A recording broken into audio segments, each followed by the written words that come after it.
Kalau kemudian tadi sempat ngomong juga ya di awal-awal tentang kopi kenangan tadi, yang membedek apa namanya segmen tertentu ya.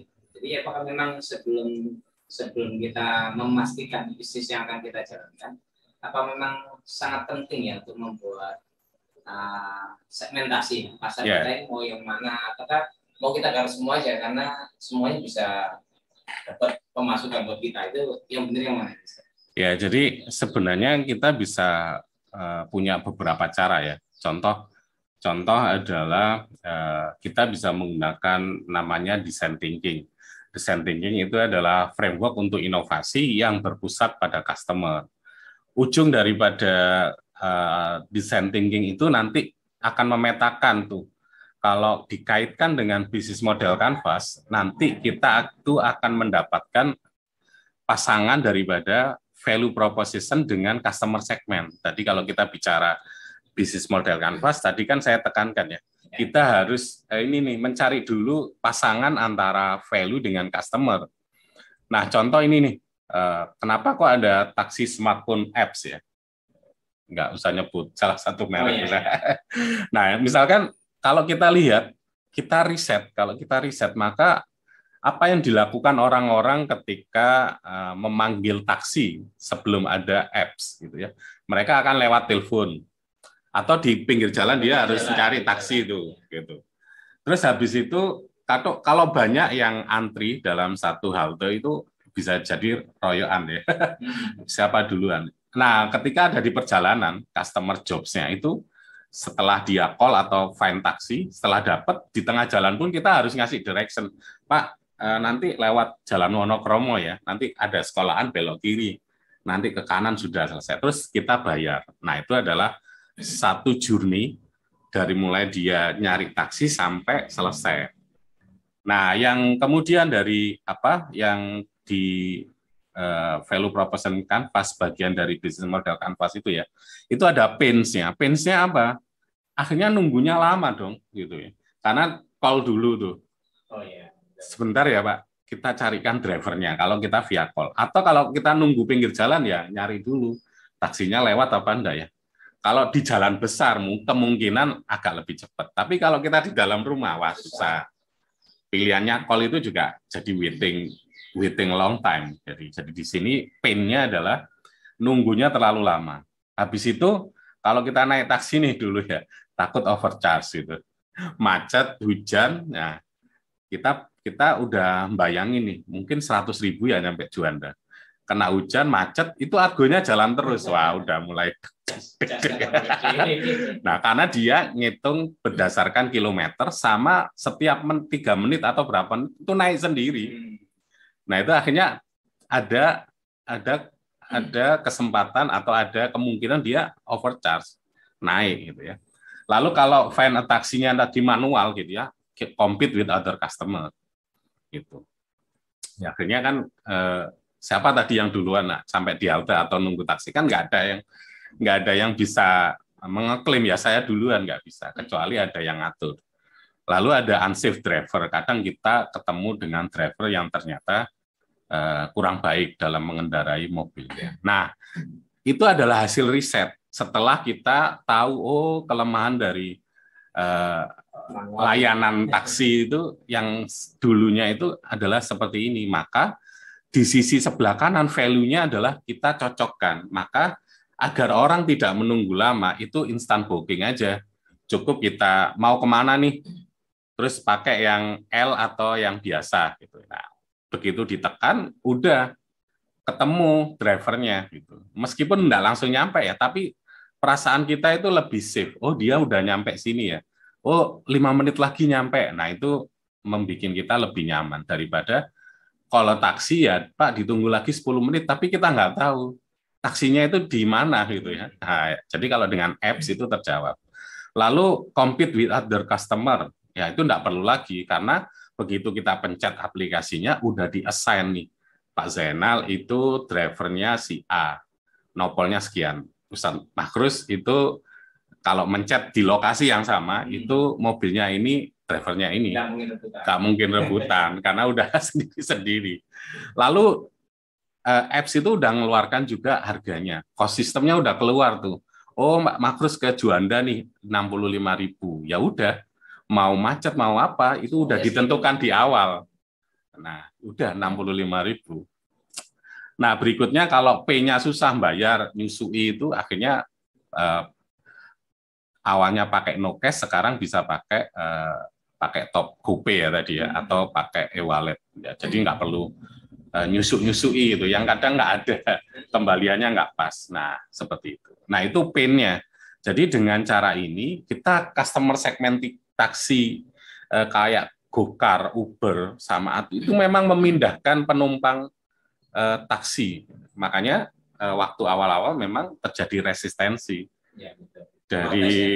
Karena iya sih memang harus bersaing akhirnya. Mereka kalah bersaing karena ada teknologi dari perusahaan apps ya, baik itu Gojek, Grab maupun Uber.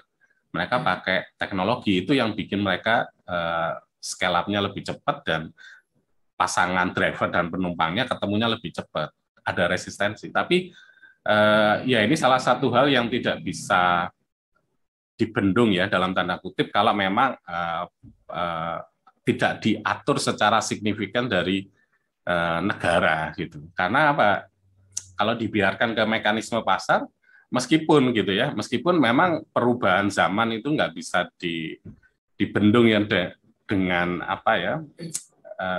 nggak bisa dibendung selamanya gitu. Pasti perubahan itu terjadi. Akhirnya karena dibiarkan ke market, akhirnya yang terjadi juga ada friksi di bawah. Tapi akhirnya sekarang yang terjadi adalah dengan perubahan mindset tentang bagaimana berbisnis, perubahan mindset tentang harus berubah, perusahaan-perusahaan yang lama gitu ya. Memang perusahaan-perusahaan startup itu memilih untuk mendisrupt dalam tanda kutip. Kenapa kok kita sering mendengar kata disrupsi? Karena itu marketnya udah mature, ada. Misalkan penjualan tiket pesawat, kita bikin startup baru untuk menolong orang beli tiket pesawat, itu marketnya banyak sekali. Membayar PLN, PPOB itu ya, makanya kan ada tuh membayar listrik, sekarang kita pakai Gojek atau apa, udah langsung bayar. Karena apa? Marketnya hampir semua orang, udah terbukti ada. Apalagi itu ya kayak Gojek itu ya, kayak Gokar, itu kan taksi, karena sudah ada orangnya. Banking juga begitu, terdisrupsi dengan digital banking sekarang. Beda dengan startup yang dia punya ide baru, yang marketnya itu masih di-develop. Gitu ya. Nah, rata-rata pilihan kita cuma dua, mendisrupsi dengan konsekuensi kita akan bertemu dengan penguasa market, kayak taksi tadi ketemu dengan Bluebird gitu ya. Tapi dia punya cara tuh agar bisa menang, ya harganya lebih kompetitif, ya karena ini tadi ketemu dengan problemnya, pain-nya itu yang dia jawab gitu. Nah, perusahaan startup seperti itu. Nah, tapi kadang banyak pengusaha baru, perusahaan startup baru yang idenya itu masih belum proven. Ini nanti marketnya siapa ya bikin startup baru? Ya, karena apa? Dia menghindari untuk ketemu dengan yang udah menguasai market. Gitu. Nah, akhirnya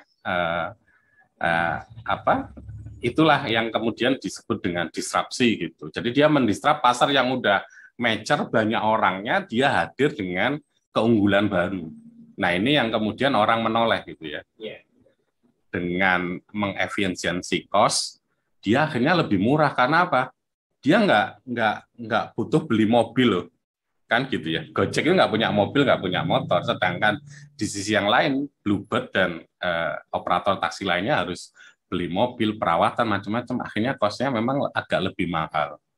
Gitu. Tapi akhirnya ketika perubahan itu terjadi, nah teman-teman di operator taksi juga berubah mulai sekarang. Akhirnya alih-alih daripada mereka berlawanan gitu ya, akhirnya mereka bekerja sama aja. Gitu ya. Sekarang kita bisa pesen Bluebird itu lewat Gojek, itu bisa. Kalau kita pesen Gokar itu kita bisa milih Bluebird. Gitu. Itu yang dirasakan sama Bluebird. Jadi dia ngerasa dulu saya memang menguasai market, tapi saya ternyata dia nyebutnya dalam satu video itu buta dan tuli atas keinginan market, perubahan zaman. Itu kayak ceritain lagi dulu ya. Sama, mirip-mirip dengan itu. Jadi dia pada masa di mana dia tidak melihat keluar perubahan zaman terjadi, tidak mendengar, tidak melihat perubahan itu. Sehingga tiba-tiba aja ada perusahaan baru yang muncul, dia tersadarkan udah kelewat gitu ya sama startup yang baru.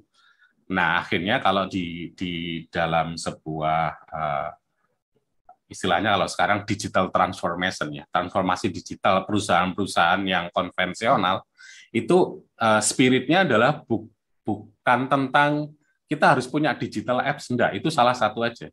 Tapi harus terbuka mindset-nya tentang kolaborasi.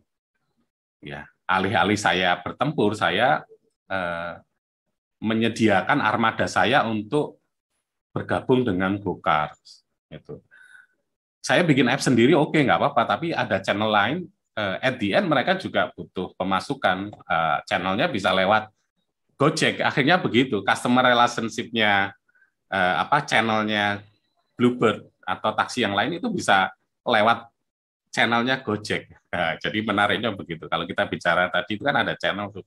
Akhirnya lewat apps-nya Gojek itu bisa terjadi.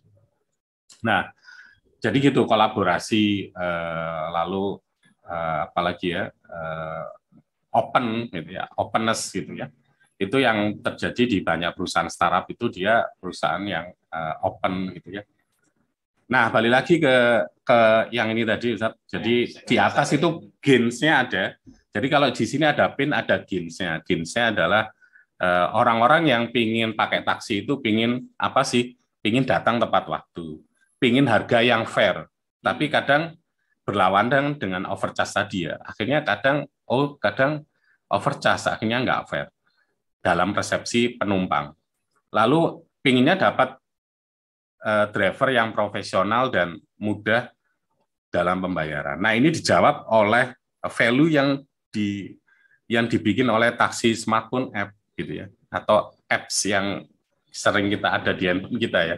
Jadi itu akhirnya dijawab dengan gimana caranya mendapatkan driver yang profesional, kasih aja rating.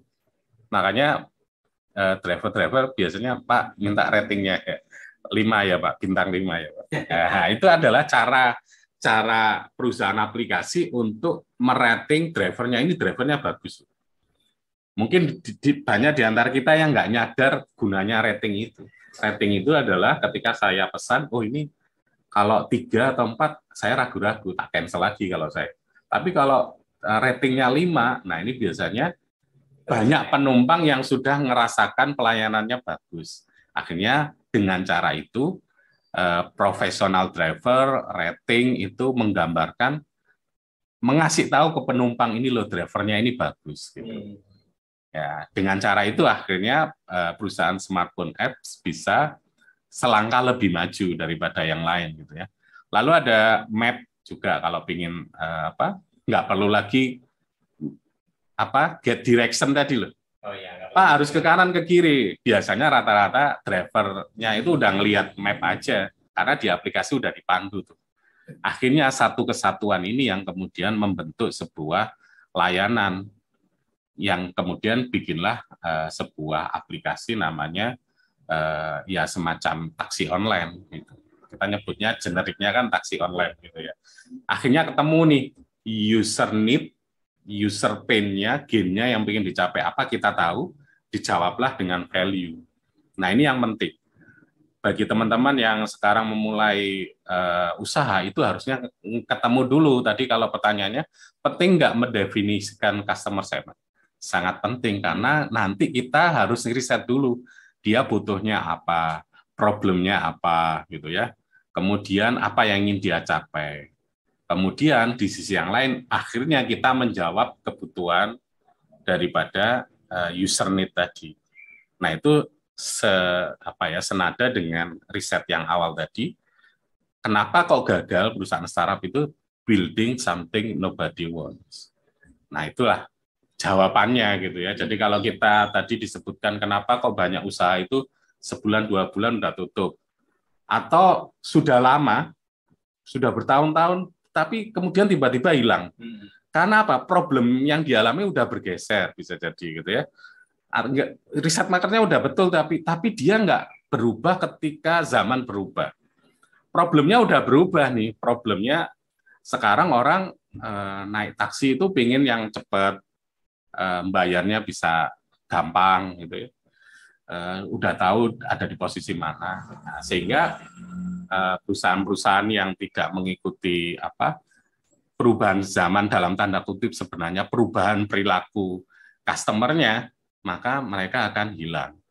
Karena apa? Dia nggak relevan lagi. Karena customer itu dalam tanda kutip, aku nggak butuh kok. Gitu kan. Nggak bisa kita dirayu, ayo Pak, nggak apa-apa, dibeli aja Pak lah. Kalau dia nggak butuh, ya orang nggak akan beli makanan kita, minuman kita yang kita bikin, kerajinan tangan kita, bisa jadi kan begitu. Aplikasi yang kita build gitu, karena nggak butuh kok. Ya sesimpel misalkan kita download aplikasi baru di Google Play, terus setelah seminggu kok jarang dipakai ya dihapus. Nah itu. Tapi kalau yang sehari-hari kita pakai itu akan stay di handphone kita, gitu. Kayak mungkin WhatsApp gitu ya, atau sosmed yang sering dipakai untuk komunikasi antar teman ya mungkin akan stay di situ. Tapi kalau aplikasi-aplikasi lainnya yang jarang dipakai ya dihapus habis itu. Gitu kira-kira. Produk yang mau kita deliver, yang kita berikan ke customer itu betul-betul harus kita tahu dulu ya perilaku dan kebutuhan customer-nya apa. Bukan semata-mata saya punya produk bagus menurut saya terus dilempar gitu. Ya, itu bisa dalam tanda arti tetap nanti akan terjadi, kita harus mendengarkan dan melihat kebutuhan customer. Jadi istilahnya itu ada istilahnya pull market. Jadi pull itu sebenarnya riset dulu baru bikin produk. Tapi kalau kita bikin produk dulu, jangan langsung banyak, tapi bikin produk, dites ke market, nanti dengerin gimana Pak makanan minuman saya. Oh, kurang ini, kurang itu. Jangan langsung kemudian bikin yang mass yang ternyata gagalnya itu sakit sekali karena habis uang banyak gitu ya, nggak pernah diriset ternyata gagal. Tapi saran saya lebih baik user riset dulu, bikin produk, dites, karena tidak ada satu produk pun yang selesai tanpa ada perbaikan. Ya harus dites dulu, dicoba. Oh boleh Pak, tapi kurang ini kurang itu, kita perbaiki lagi. Kita coba lagi. Itulah kenapa di perusahaan-perusahaan digital itu sering kita itu dapat update. Ya kan kalau pengguna Google Play Store, Android, itu dalam 2 minggu atau sebulan itu kita disarankan update aplikasi. Nah, itu dia perbaikan terus-menerus. Kalau kita ingat zaman Gojek versi awal itu ya sering error gitu. Jadi tapi dia perbaikan terus, tapi dia yang penting itu ada orang pesan, ketemu drivernya, diantar sudah nyampe. Dulu nggak ada GoPay, nggak ada GoSend, pokoknya yang penting develop versi awal dulu. Ya apa, nganterin orang. Dan yang kedua adalah dia ngelihat Jakarta itu sebagai kemacetan. Jadi mereka hadir itu dengan Gojek motor dulu, bukan mobil. Kalau mobil ya jadi tetap macet gitu ya. Jadi awalnya malah motor karena ngelihat kemacetan. Nah, kalau mobil ya sama, orang itu pengen ke Jakarta kemana-mana cepat, tapi kalau mobil ya akhirnya kena macet lagi. Tapi begitu udah gede, nah ini yang pelajaran kedua yang harus kalau nanti scale up adalah bentuk ekosistem sendiri. Ya, bayarnya pakai GoPay, nanti makan pakai GoFood. Ya, karena apa? Dia udah menguasai market orang-orang yang naik Gojek. Udah banyak itu, udah jutaan orang ngumpul di situ, maka dia bentuk ekosistem. Jadi dalam satu titik tertentu ketika udah besar, maka teman-teman atau perusahaan-perusahaan startup yang besar-besar itu bentuk ekosistem sendiri. Alih-alih dia harus transfer Bu, enggak, langsung dia bikin layanan GoPay. Orang butuh makanan, dia bikin GoFood. Karena apa? Orangnya udah ngumpul di situ tuh. Nggak beli kemana-mana. Nggak kemana-mana. Uangnya muternya di situ aja. Dari GoFood ke GoSend, ke penumpang lagi, ke driver lagi, driver beli makanan di GoFood, ya. Naruh uang di GoPay. Nah, itu cara mainnya bisnis model sekarang begitu. Oke, ini mungkin ada lanjutannya lagi. Kalau kita sudah ketemu nih segmen pasarnya, tapi kadang-kadang kita bingung juga cara masarkannya bagaimana. Ini udah tahu pasarnya banyak, tapi gimana caranya agar saya masarkan ini bisa nyampe ke market atau ya bisa diterima market tuh dengan tekniknya itu. Iya, jadi kalau ini sebenarnya ada strategi pemasaran ya. Nah, jadi kalau sebenarnya hanya teman-teman yang mengupas bisnis model kanvas tapi tidak dikaitkan dengan arsitektur pemasaran. Nah, kalau saya biasanya saya masuk ke sisi ini. Jadi yang pertama kita harus punya strategi. Jadi strategi ini hal-hal yang guideline besarnya. Kalau taktik itu lebih, kalau di bahasa kita itu ada yang istilahnya itu metode yang nggak berubah-berubah, tapi kalau yang taktik ini adalah bisa berubah-ubah gitu ya. Jadi misalkan strateginya kalau main bola nih 3-5-2 gitu ya. Itu strategi yang bertahan, menyerang itu kita kalau bisa posisinya 3-5-2, tapi taktik itu kayak mainnya nanti pendek merapat. Nah, misalkan gitu ya. Itu berarti taktik yang lebih pragmatis gitu ya pada saat itu. Tapi tetap 3-5-2. Nah, ini adalah taktiknya. Nah, jadi kemudian gimana caranya agar kita sukses meraih market. Nah, makanya di dalam teori ekonomi atau di teman-teman ekonomi mungkin paham, itu adalah ada segmentasi, targeting, dan positioning. Jadi kalau bisa itu kita fokus dulu ke satu market yang besar, satu market yang sesuai dengan value proposition kita, jangan beralih dulu sampai kita besar. Gitu. Nah, kita itu kadang terdistrak atau teralihkan ketika ada peluang, ternyata ini menguntungkan loh kalau saya pakai fitur ini. Oh, kalau menguntungkan lagi kalau barangnya saya packaging yang lebih bagus, harganya lebih mahal, ternyata ada.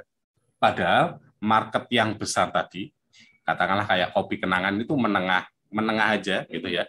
18.000 sampai 30.000 itu masih banyak marketnya yang belum menikmati produk mereka, tapi dia enggak kesusu untuk naik lagi atau yang di bawah lagi, udah di sini dulu. Nah, kebanyakan dari kita itu belum menguasai segmen market yang awal, itu kita udah pindah-pindah ke yang lain. Itu bisa kita lihat kalau saya ketemu dengan UKM itu ketika ngisi bisnis model kanvas, customer segmennya siapa, Bu? Ini mahasiswa bisa, ibu-ibu rumah tangga bisa, semuanya digarap. Karena dia ingin sebenarnya nunjukkan ke kita atau ke orang lain, produk kita itu banyak loh yang beli. Tapi itu menjadi tidak relevan bagi orang-orang yang paham bisnis, karena nanti bagaimana kita mengkomunikasikan produk kita ke ibu-ibu, itu beda. Beda dengan ke mahasiswa ya? Beda dengan ke mahasiswa, gitu. Beda lagi ke anak-anak. Wah, susah. Karena satu aja belum optimal, kita harus mengkomunikasikan produk kita ke segmen yang berbeda. Nah, saran saya satu dulu digarap dengan, misalkan ibu-ibu rumah tangga tuh, stay aja di situ sampai ya cukup besar, punya uang lebih lah kalau mau spend nyoba-nyoba market yang lain itu nggak sakit-sakit amat gitu ya. Udah punya modal lah. Kan identik perusahaan startup itu modalnya nggak terlalu besar. Kalau kita nggak fokus ke market gitu ya, ke market yang kita tuju, kita nanti kehabisan darah, kehabisan uang di tengah gitu ya. Fokus ke market yang Nah, contoh nih kalau tadi yang saya sebutkan yang kayak BRI ya, BRI fokus itu awalnya dari desa ke kota dulu. Dari desa baru ke kota. Makanya di BRI itu kalau kita ke pelosok-pelosok desa itu ada semua BRI gitu ya. Lalu nama produknya itu Simpedes, simpanan pedesaan. Jadi produknya itu udah relate banget gitu dengan masyarakat pedesaan. Terus kemudian apa? Ketika dia besar, dia masuk ke kota, produknya udah beda. Jangan menjual produk yang sama dengan market yang ciri-cirinya berbeda. Begitu masuk kota, BRI bikin Britama. Nah, orang-orang yang di kota itu pakainya Britama, bukan Simpedes lagi. Nah ini ya contohnya segmen marketnya. Kalau kita geser karena simpedesnya udah oke nih, udah bikin saya besar, saya masuk ke kota, itu akhirnya beda produknya. Gitu ya. Ada setoran awalnya lebih besar, biaya administrasinya, ada program hadiah misalkan untuk customernya, itu kalau di desa nggak perlu amat. Tapi orang kota mungkin ya ada berita mah untung beliung. Kalau di Simpedes jarang-jarang ada hadiah gitu ya untuk nasabahnya, jarang. Nah itu akhirnya dengan cara itu kita fokus